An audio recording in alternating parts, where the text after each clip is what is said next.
Before dawn on June 20th, 1837, messengers arrived at Kensington Palace with news that changed the British crown.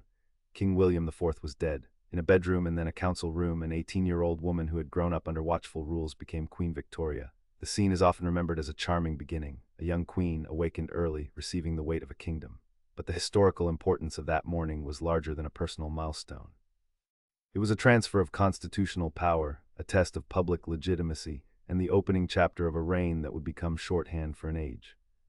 Victoria was born in 1819, the daughter of Edward, Duke of Kent, a son of King George III. Her path to the throne was the result of a succession problem that had troubled the House of Hanover for years. Several royal heirs had died or left no legitimate surviving children. By the 1830s, the young Princess Victoria had moved steadily closer to the crown. Her life at Kensington Palace was shaped by what later became known as the Kensington system. Close supervision by her mother, the Duchess of Kent, and by Sir John Conroy, who hoped to control access, behavior, and perhaps influence once Victoria became queen. That upbringing matters because accession did not simply make Victoria famous. It freed her from a domestic political cage. As a child and teenager, she had been protected, monitored, and isolated in ways that were meant to preserve her legitimacy but also to manage her will. When William IV lived long enough for Victoria to turn 18, a regency was avoided. That detail changed the first day of the reign. She did not need her mother or Conroy to govern in her name. She could meet ministers directly, choose her household, and begin the work of monarchy as an adult sovereign. The first institutional step was recognition. Senior officials, including the Archbishop of Canterbury and the Lord Chamberlain, came to Kensington to inform her. She then met the Privy Council, the body through which the accession was formally proclaimed and the machinery of government acknowledged the new monarch. The language of monarchy could sound ancient, but the practical question was immediate. Would the transition be orderly, accepted, and constitutional? Victoria inherited a crown that was powerful in symbol but increasingly bounded in practice. Britain in 1837 was not an absolute monarchy. Parliament, ministers, parties, courts, finance, and public opinion shaped government. The monarch still mattered. The sovereign-appointed ministers received dispatches, approved formal acts, and embodied national continuity. But a wise monarch had to work through responsible government. Victoria's first political guide was Lord Melbourne, the Whig Prime Minister. He became a tutor in constitutional manners, paperwork, cabinet politics, and the delicate difference between influence and command. That is why the accession story should not be told as if a teenager suddenly ruled alone. The British state around her was large, procedural, and politically contested. Reform debates, industrial cities, empire, Ireland, poor relief, and party conflict all pressed on the government. Victoria's signature and presence mattered, but decisions moved through ministries, parliament, and administrative offices.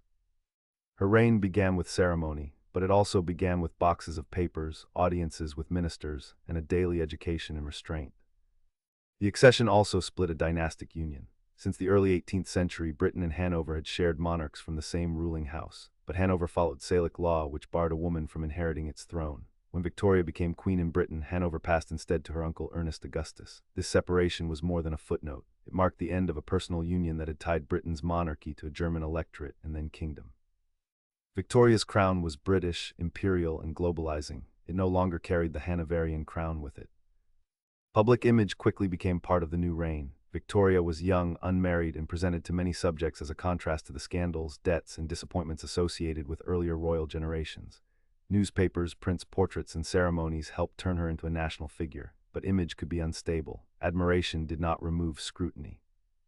Every household appointment, political preference, and court relationship could become a sign that the new queen was independent, manipulated, partisan, or immature. Her coronation on June 28, 1838, came a year after accession and turned the private and council room transfer into public spectacle. Processions, Westminster Abbey ritual, crowds, music, regalia, and printed souvenirs made the monarchy visible to the nation. The ceremony also revealed the challenges of an old ritual in a modern public world. Mistakes and awkward moments became part of the story, but so did a powerful display of continuity. A young queen had been crowned before an audience that was increasingly literate, urban, and media-aware. In the early years, Victoria's political learning was uneven. Her closeness to Melbourne drew criticism from political opponents who feared Whig influence over the court. In 1839, the bedchamber crisis showed how household appointments could become constitutional controversy. When a change of ministry seemed likely, Victoria resisted replacing ladies of the bedchamber who were connected to Whig families. What looked like a private palace matter became a test of whether the Queen understood that a sovereign's household could affect parliamentary government. The next major checkpoint was her marriage to Prince Albert in 1840. Albert did not become king, but he gradually became an important advisor, organizer, and partner in the monarchy's public work. Their marriage shaped the image of domestic monarchy, family virtue, reform, science, and exhibition culture. Yet that later partnership should not obscure the significance of the first day. On June 20th, 1837, Victoria began alone, young, watched, and politically inexperienced, but legally sovereign.